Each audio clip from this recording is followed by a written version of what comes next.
The best way to reduce the risk of an arc flash is to create an electrically safe work condition before any electrical work begins.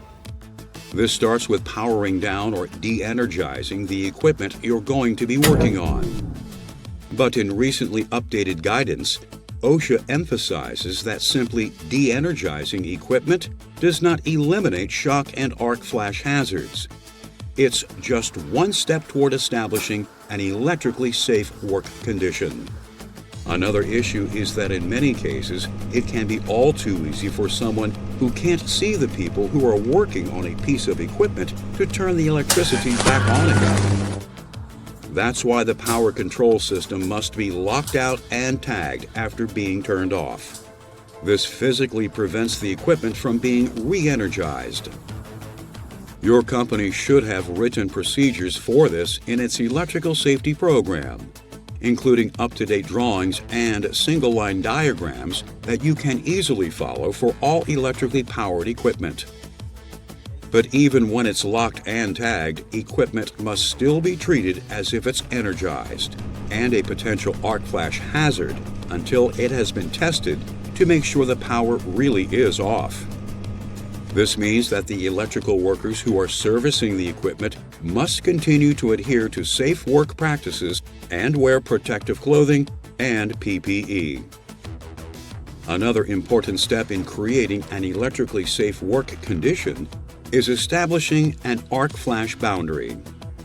To find out where this boundary should be, you need to know the distance from the equipment where the incident energy of an arc flash would equal 1.2 calories of heat per square centimeter.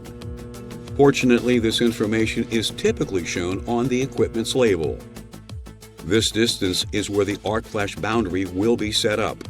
The boundary must be clearly labeled and physically restrict access to the area. Although you can still experience an arc flash burn from outside of the arc flash boundary, the burn is less likely to be a second-degree burn or worse. So unqualified electrical service personnel and other workers should never cross an arc flash boundary line.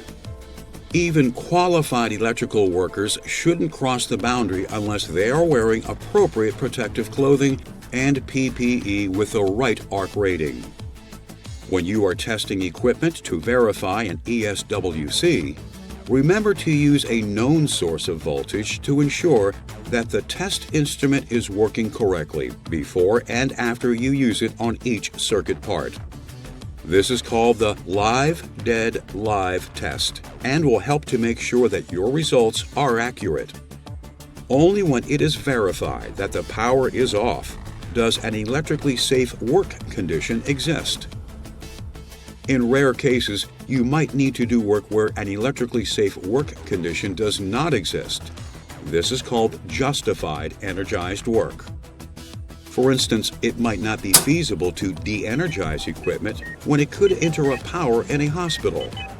In these cases, OSHA emphasizes that you must still use strict safety measures to minimize workers' exposure to electrical hazards.